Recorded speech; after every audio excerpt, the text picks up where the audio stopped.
U davrda Bag'dod faqat shar'iy islomiy ilmning emas, fanniy bilimning manbasi bo'lgan. Bu sebepten bu devirde Arap dili ilim dili bo'lgan. Hatta kişiler Arap sözlerini özünün gepiga araştırış arqali özünü ziyali ko'rsatishga, olim ko'rsatishga tirishadigan holat meydana kelgan. Çünkü bu devirde Avrupa butunlay xurofotlikqa patgan, ilimdan butunlay mahrum edi.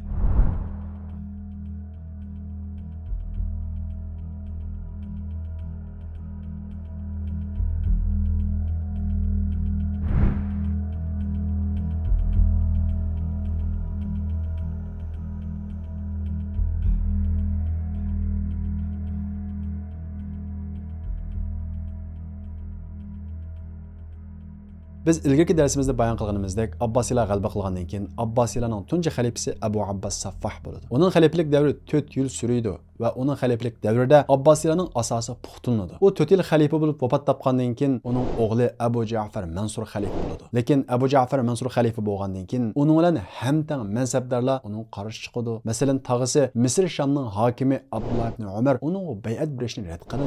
Chunki uning xaliflikda ko'zi bor edi. Yana bir tarafdan Abbasiylarning bosh qo'mondoni shundaqla Abbasiylar harakatining g'alaba qilishida nihoyat muhim rol o'ynagan shaxs Abu Muslim Xurosoniyninki Faris davlati qurmoqchi ekan degan bir xil iddaolar o'ttirib chiqishga boshlaydi. Bu sebepten Abu Muslim Xurosoniymi uning ko'zida bir tahdid hisoblanadi. Yana bir tarafdan bo'lsa Abbasiylar harakatining g'alaba qilishidagi muhim shaxslarning birisi bo'lgan Hazrat Husaynning avlodlari edi. Chunki Hazrat Husaynning avlodi Madinada oshkora bo'lib, uning atrofiga nurg'un kishilar to'plashgan edi. Nima uchun Hazrat Husaynning avlodi Abbasiylar qarshi chiqdi? Biz buni ilgirki darsimizda so'zlab qoldik. Demak, Abu Ja'far Mansurning oldida o'ziga nisbatan 3 dona cho'ng tahdid bor edi. Abu Ja'far Mansur bu 3 tahdidni bir-birlab nurg'ulgan taktikalar bilan biz ilgirki darsimizda so'zlagandek hammasini yo'qotib vaziyatni tinchitdi. U vaziyatni tinchitib bo'lgandan keyin tunchi qilib bo'lsa Bag'dod shahrini qurib chiqadi. Ya'ni dunyoning har taraflaridan usti binokor me'morchilarning taklif akilib Bag'dodni shu davrdagi eng go'zal shaharning birisiga aylantiradi. Shundaqla Abbasiylarning poytaxti deb e'lon qiladi. Ondan keyin bo'lsa tarjimachilik xizmatini boshladi. Ya'ni Abu Ja'far Mansur o'zi o'qimishliq, zirak, noit, aqlli kishi edi. Siyosiy nuqtada raqiblarga rahim qilmaydigan shundaq kishi edi. Lekin o'zi o'qimishliq, olim kishi edi. Bu sababdan u Bag'dod shahrini bino qilib, uni poytaxt qilib bo'lgandan keyin tunji qilgan ishi bo'lsa, milodidan 200-300 yil ilgariki Yunon har xil tilda yozilgan kitoblarning hammasini har sohadagi falsafa, astronomiya, tibobat, matematika, hatta har xil dindagi, har xil sohadagi kitoblarning hammasini yig'ib akilib, dunyoning har taraflaridan, har xil millatdan tarjimonlarning hammasini taklif akilib, tarjima xizmatini boshladi. Shundaqla qanday bir tarjimon qanday narsa tarjima qilgan bo'lsa, shu qog'ozni taroziga silib, qanchalik kelgan bo'lsa, shuning ig'liqida oltin beradi. Demak, Abu Ja'far Mansur mana shundaq mablag' solgandan keyin tarjima xizmati Bag'dodda nihoyat avj oladi va gullanadi. Abu Ja'far Mansurning mana shundaq tirishchanlik bilan keyingi islomning oltin davri yoki Abbasiylarning eng taraqqiy qilgan dunyoga ilm-fan sohasida to'p qo'shgan oltin davrining asosi yaratiladi. Abu Ja'far Mansurning xaliflik davri 22 yil surgan bo'lib, u 22 yil xalifa bo'lgandan keyin Hijriya 158-yili, milodiya 775-yili vafot bo'ldi. Uningdan keyin uning o'rniga uning o'g'li Mahdi xalifa bo'ldi. Mahdi xalifa bo'lgandan keyin dadasining ilmiy xizmatlarini davomlashtirdi. Uningdan keyin bo'lsa, ana shu islom jug'rofiyasidagi chegara bo'yida ba'zi yerlarni besib olgan Sharqiy Rim imperiyasiga qarshi o'g'li Harun Rashidni qo'mondon qilib, u tarafga, ya'ni Sharqiy Rim imperiyasiga, Bizantiya imperiyasiga qo'shin tortdi. Harun Rashid boshchiligidagi qo'shin Bizantiya imperiyasiga berib, Bizantiya imperiyasiga shiddatli urush qildi va urushda g'alaba qilib, Sharqiy Rim imperiyasini ulpan topshirishga majbur qildi. Bu urushdagi g'alabadan keyin Harun Rashidning nomi butun islom dunyosiga tarqashga boshlaydi. Uningdan boshqa xalifa Mahdi sirtqa yurish qilmaydi. Uning xalifalik davri 10 yil davomlashgan bo'lib, u xalqlarga yaxshilik qilish, mahbuslarni quyutishga o'xshash nihoyat yumshoq siyosat ilib bag'achqa xalq uni yaxshi ko'radi. U 10 yil xalifa bo'lgandan keyin 43 yoshida vafot topadi. Uningdan keyin uning o'g'li Hadi xalifa bo'ladi. Xalifa Hadining davrida Makkada Hazrati Alining 5-avlodi Hasan bin Ali boshchiligida Hazrati Husayn va shuning davosida mangan bir bo'lak kishilar Abbasiylarga qarshi isyon ko'taradi. Xalifa Hadi ularga sal qaramay nihoyat jiddiy shaklda qo'shin tortadi va ularni ilgari chiqqan kishilarga o'xshash bostirib o'tadi va Hazrati Hasan bin Alini shahid qilib o'tadi va uning atrofidagi nurg'un kishilarni zindonga tashlaydi. Lekin Hasan bin Alining tog'isining o'g'li Idris qochib kirib Marokashga boradi va Marokashning bir qismini bo'lib o'zi Alaviy davlatini quradi. Bu vaqtdagi Alaviylar bugungi kundagi Alaviylarga o'xshamaydi. Chunki u vaqtda faqat siyosiy maydonda bo'linish kelib chiqqan. Ammo bugungi Alaviylarning o'tirisida bo'lsa, amal ibodat, fiqh, namoz, nihoyat ko'p taraflarda o'xshamasligimiz bor. Bu o'xshamaslik keyin vaqtning o'tishiga ergashib paydo bo'lgan o'xshamasliklar. Hadining xalifalik davri 1 yil atrofida davomlashgandan keyin vafot topadi. Uningdan keyin uning qobil qo'mondon o'g'li Harun Rashid xalifa bo'ladi. Harun Rashid bo'lsa islom tarixidagi eng mashhur qo'mondon, shundaqla islom tarixidagi mashhur xalifalarning birisi. Uning mashhur bo'lishining sababi o'zining nihoyat taqvodor ekanligi, shundaqla uning davrida islom dunyosining nihoyat gullanganligi, shundaqla adolatning namoyon bo'lganligida. Bu sababdan Harun Rashid 6-to'g'ri yo'lda mang'uvchi xalifa deb ataladi. Harun Rashid milodiya 786-yili xalifa bo'ladi. U hayotida 7 qatimdan ortiq jihad qiladi va 9 qatim haj qiladi. Shundaqla kishilarga nihoyat illiq muomala qiladi. Eng muhimi Baytul Hikmani, ya'ni aqllar saroyini texmi gullantiradi. Hatto ba'zi tarixshunoslar Baytul Hikma Harun Rashid davrida qurilgan deb qaraydi. Chunki Harun Rashid Baytul Hikmaga rasadxona, munozara maydoni, doktorxona, ta'lim-tarbiya markazi qatorliq uning har turli sohasini kengaytgan. Shundaqla dunyoning har taraflaridan olimlarni to'plagan. Harun Rashid bu xizmatda shuni o'lcham qilib manganki, vaznu habrul ulama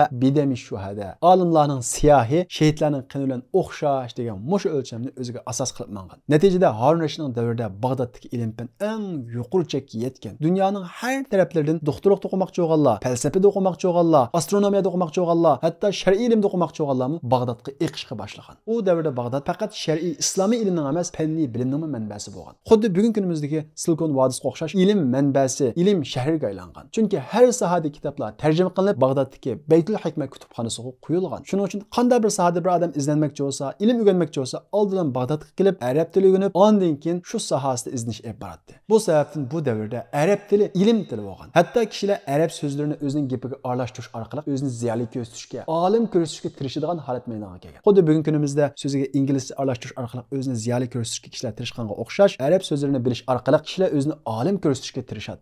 Masalan, keyingi davrlarda bizning bobimiz Mahmud Qashqariymi Bag'dodga kelib ilm talab qilgan. Chunki ilm markazi Bag'dod edi. Shundaqla ilm tili arab tili bo'lg'achqa Divonul Lug'ati Turk, ya'ni turkiy tillar divonimi arab tilida yozilgan. Mana bu shundaq tirishchiliklar natijasida u davrda nurg'unlagan olimlar yetishib chiqqan, nurg'unlagan kashfiyotlar meydonga kelgan. Masalan, tunji bo'lib suvlan harakatlanadigan soat ijod qilingan. Harun Rashid shundaq soatdan birini Fransiya podshohi Sharlmanga hadiya qilgan. Sharlman bu soatni ko'rib nihoyat hayron qolgan. Vazirlar uning harakatlanganini qarab, buning ichida shaytonga o'xshaydi deb hayron qilishgan. Chunki bu davrda Yevropa butunlay xurofotlikqa patgan, ilmdan butunlay mahrum edi. Shunga bunchalik texnikani tushunmay hayron qilib, buning ichida shaytonga o'xshaydi deyishgan. Harun Rashidning davridagi eng muhim ishlarning birisi bo'lsa, Bag'dodda tunji bo'lib qog'oz zavodi qurilgan. Ya'ni biz ilgirki darsimizda so'zlab o'tdik, Abbosiylar davlati ichidagi eng muhim shaxslarning birisi bo'lsa, Barmakiylar. Barmakiylar kim? Faris millati ichidagi bir qabila. Abbosiylar harakatining g'alaba qilishida bo'lsin, uningdan keyingi Abbosiylarning gulinishida bo'lsin, o'sha Faris millatidan bo'lgan Barmakiylar eng muhim o'rinda turgan. Chunki Barmakiylar nihoyat o'qimishli olim kishilar edi. Bu sababdan Abbosiylar Barmakiylarni o'zlariga atabak qilgan, ya'ni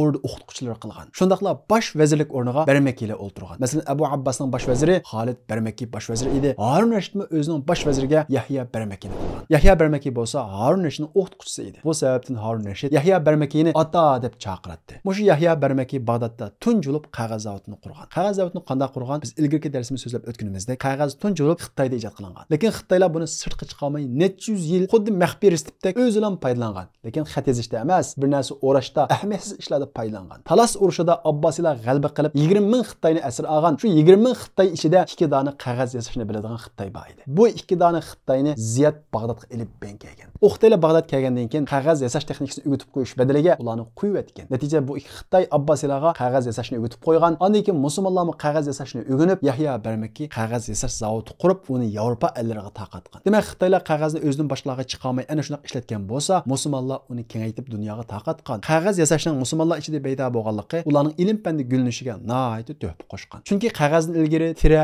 har xil narsalar yozgan bo'lg'achqa uning hajmi cho'ng edi, yo'tkash qiyin edi. Ilm tilma-til, ig'izma-ig'iz shunday tarqaladi. Lekin qog'oz o'tgandan keyin tarqalishi nihoyat tezlashgan. Shu tufayli islom dunyosida nurg'unlagan kitoblar maydonga kelgan. Masalan, hammamiz biladigan Ming bir kecha ana shu davrning mas'uli Harun Rashidning xalifalik davri Bag'dod ko'chalarini tasvirlaydigan bir adabiy asar. Bu adabiy asar ana shu Bag'doddan Yevropaga eqib kirib, Yevropada ajoyib ta'sir qo'zg'agan. Yevropaliklar ichida Bag'dodga bo'lgan havasini qo'zg'ayotgan. Chunki u kitobda Bag'dod ko'chalari ajoyib tasvirlanganki, Yevropaliklarning Bag'dodni ko'rish bir tushiga, orzusiga aylangan. Shundaqla Imom Malik biz biladigan mashhur hadis kitobi Muattani ana shu davrda yozib chiqqan. Imom Malik bu kitobni yozib chiqqandan keyin Harun Rashid odam avatib bu kitobni ko'rib boqay deydi. Imom Malik bo'lsa, ilmning qadrini qilib bu kitob avatilmaydi. Buni ko'makchi odam kason degan. Xalifa Harun Rashid Imom Malikning qishig'iga kelib bu kitobni ko'rib, uningga madhiya o'qigan va nihoyat o'zining rahmatini bildirgan. Undan boshqa Pani sahada Jabir ibn Hayyanga o'xshash kimyogarlar mana mushu davrda Bag'dodda yetishib chiqqan. Raziga o'xshash tibobat olimlarimi mushu davrda yetishib chiqqan. Shundaqla Harun Rashid Hanifiy mazhabini davlatning asosiy qonuni qilib bekitgan. Bu sababdan Hanifiy mazhabi boshqa mazhablarga qaraganda dunyoga eng ko'p tarqagan mazhabga aylangan. Shundaqla Imom Azamning cho'ng shogirdi Abu Yusufni Abbosiylarning qodil qudat, ya'ni bosh qozilikqa tayinlagan. Bu vaqtda bo'lsa Imom Azam ofattab qoldi. Harun Rashid dadisi Hodining davrida Sharqiy Rim imperiyasiga urush ochib, ularni mag'lub qilib, ulpan topshirishga majbur qilgan. Lekin uningdan keyin kelgan imperator sulhini buzib, ulpanni topshirishni rad qilgan. Harun Rashidning xaliflik davrida uning qarshi 135 ming kishi qo'shin hozirlab, Harun Rashid o'zi qo'mondan bo'lib, yana shu Sharqiy Rim imperiyasiga, ya'ni Bizantiya imperiyasiga qo'shin tarqatgan va ularning sepillarini bosib kirib, uning nurg'ulg'an shahrini egallagan. Oxirida burunqidan ko'proq ulpan topshirishga majbur bo'lgan. U davrdagi xristianlar dunyosi yoki Yevropa ikki qismga ayrilgan. Birisi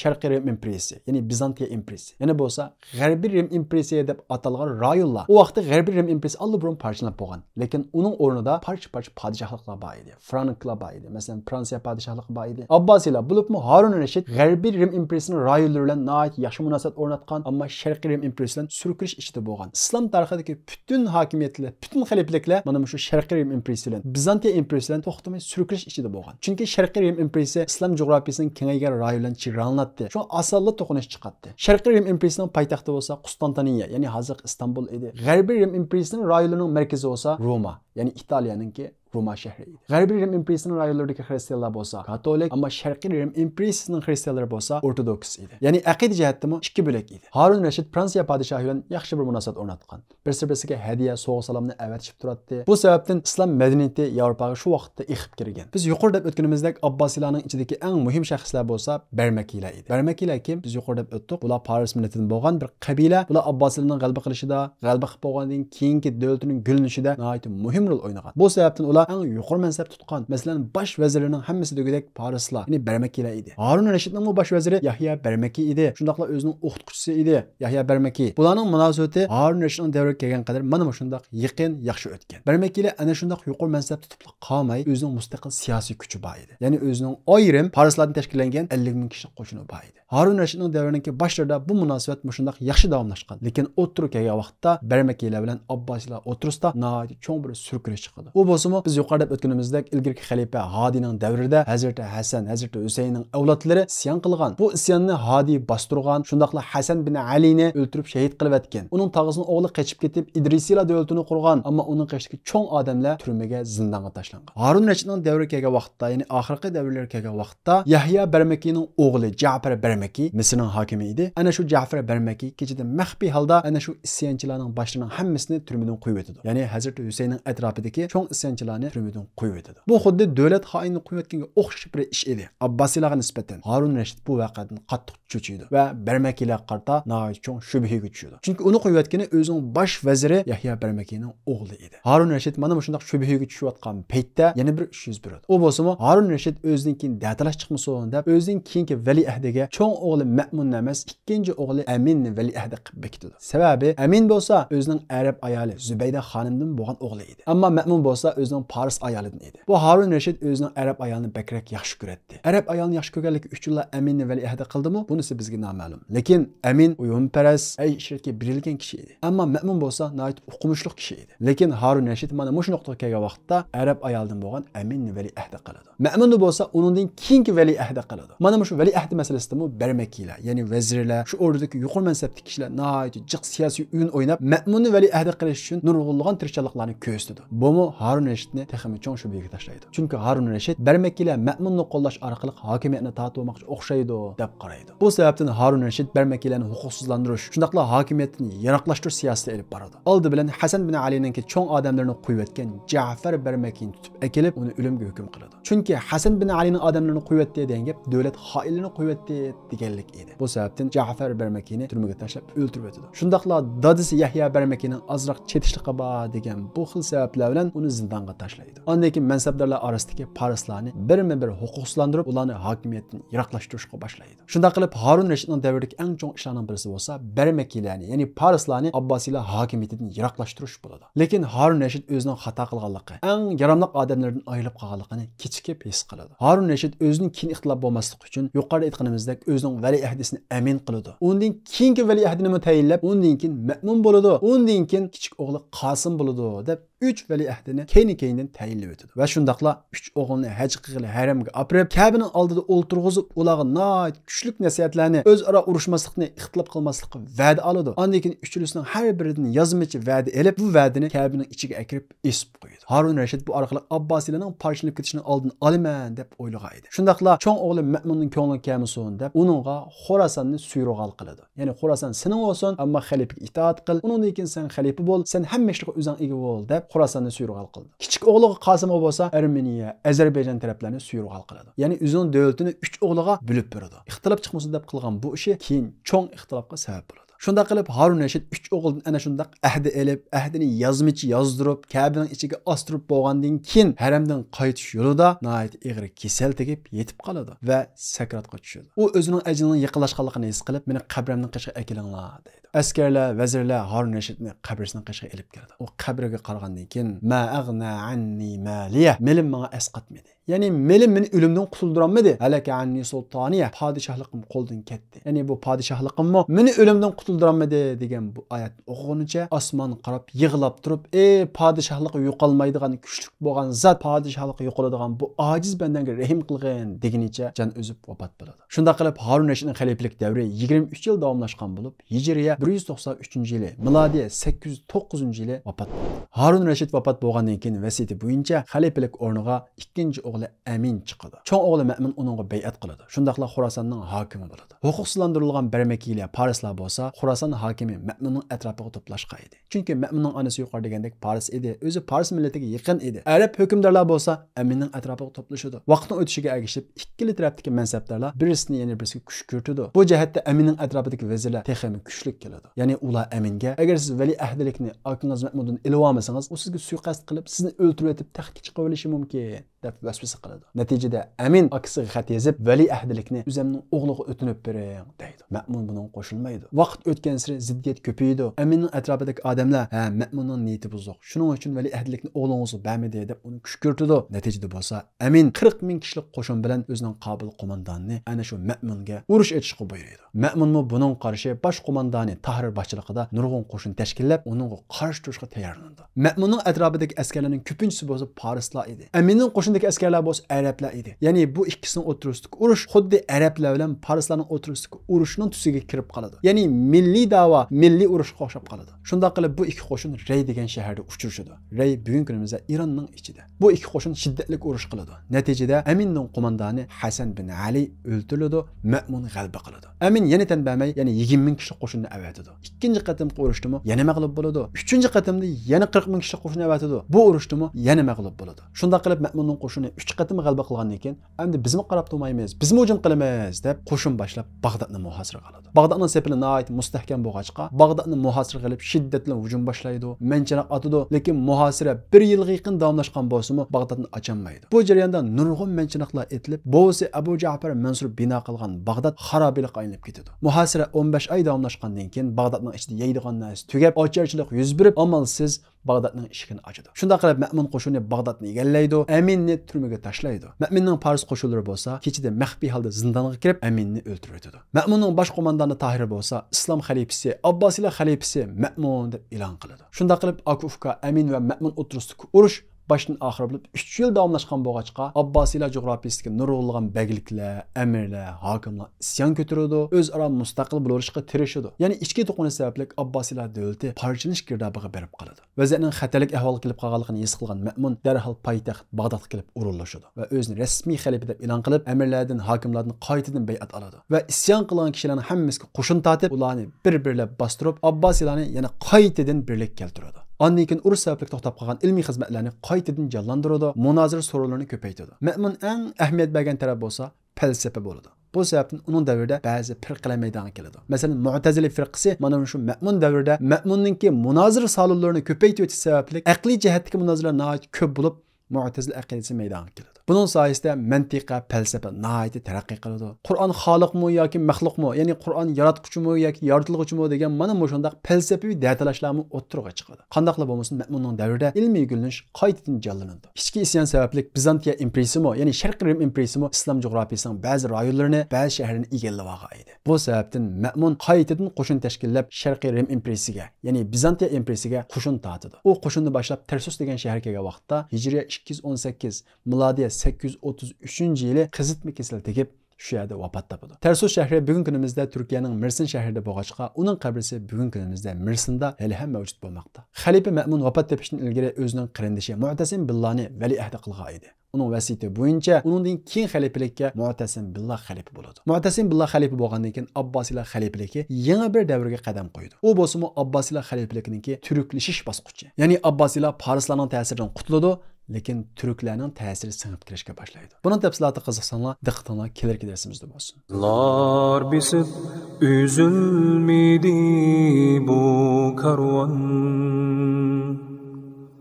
Toğulmaqda Həmzə Kəbi həm Arslan. Düşmən gəlsə şiddət bilən səl bolub,